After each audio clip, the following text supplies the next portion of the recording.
Grabe, ang bait pala nila sa personal. Hindi ko inexpect yun. Sobrang down to earth ng dalawa. Eto ang panayam mula sa isang fan. 3 taon na ang magkasintahang Donnie at Belle, at kahit gaano pa katagal ang kanilang relasyon, ang kanilang mga mata ay hindi pa rin mapigil ang kumikislap sa tuwa tuwing magkasama sila.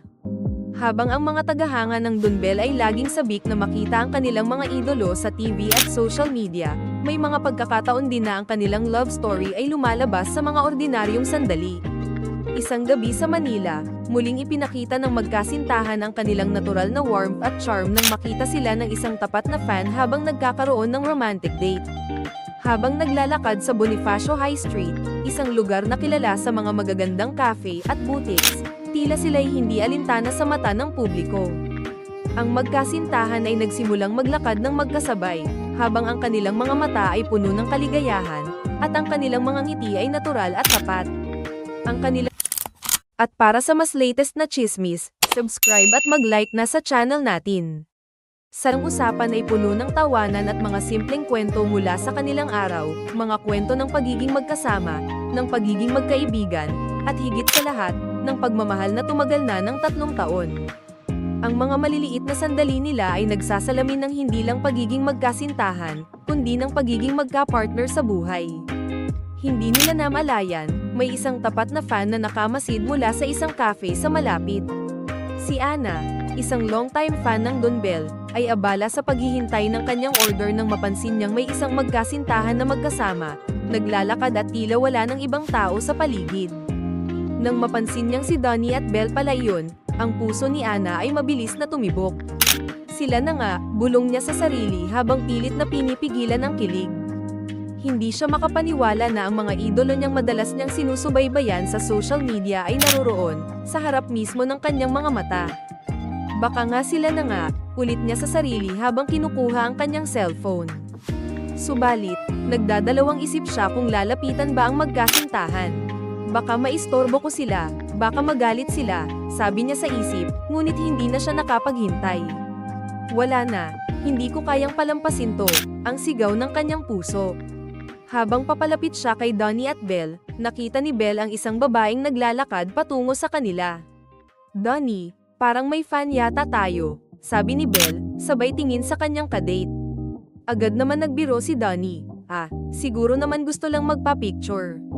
At walang anumang pag-aalinlangan, ngumiti sila ng maluwang at nag-welcome sa fan. Si Ana, na medyo kinakabahan ngunit puno ng saya, ay lumapit at nagtanong, pwede po ba akong magpa-pic? At para sa mas latest na chismis, subscribe at mag-like na sa channel natin. Super fan po kasi ako nyo, Dunbel. Si Donnie, na natural ang kabaitan at pagiging approachable, ay agad tumango at nagsabi, of course. Wala kaming problema dyan. Samantalang si Belle, na hindi rin pwedeng hindi magpakita ng warm smile, ay nag-alok kay Ana ng perfect spot para sa picture. Habang si Ana ay abala sa pagkuha ng litrato, nagbiro si Donnie, huwag mong gawing perfect ang shot ha. Lahat sila, si Donnie, si Belle, at si Ana ay napatawa.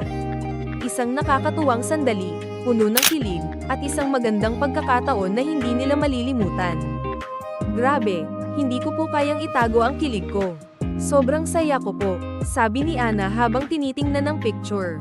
Wala siyang masabi kundi ang magpasalamat sa Dunbel sa pagiging mabait at accommodating. Maraming salamat sa suporta, Ana. Ang mga fans namin ang dahilan kung bakit kami nandyan, sa lahat ng tagumpay, sabi ni Belle, habang buo ang ngiti sa kanyang mukha. Si Donnie naman ay nagdagdag, salamat din, Ana. Wala kami kung wala ang suporta ng mga tulad mong tapat na fans. Tuldok, nang matapos ang sandaling iyon, nagpaalam si Ana at naglakad palayo na may masayang puso. Sana po makita ko kayo ulit, ang huling sinabi ni Ana, na agad tumago sa puso ng Dunbel. Samantalang ang magkasintahan ay nagpatuloy sa kanilang romantic date, si Ana ay patuloy na tumawa habang iniisip ang nangyari. Hindi lang siya nagkaroon ng pagkakataon na makapagpa-picture sa kanyang mga idol, napatunayan pa niyang ang Dunbel ay hindi lamang magka-love team sa TV. Ang kanilang kabaitan at pagiging down-to-earth ay higit pa sa kanilang mga karakter sa screen. Habang lumalalim ang gabi at masaya ang Dunbel sa bawat hakbang nila sa kalsada, tila tumigil ang oras para sa kanila. Sa bawat taon na magkasama tayo, hindi lang tayo magkasintahan, Belle, sabi ni Donnie habang hawak ang kamay ng kanyang mahal. Mas lalo kitang nakikilala at mas lalo akong natututo. Sa bawat taon na magkasama tayo, Donnie, natututo rin akong mahalin ka ng mas malalim, sagot ni Belle, sabay halik sa kanyang pisngi. Sa gitna ng Manila at ng kanilang mga fans, hindi lang kwento ng Dunbel ang naroroon, kwento ng pagmamahal, kabaitan, at tagpo ng mga pangarap na magkasama nilang binubuo. Bago pa man sila magpaalam, nagpasalamat ang Dunbel kay Ana. Maraming salamat, Ana.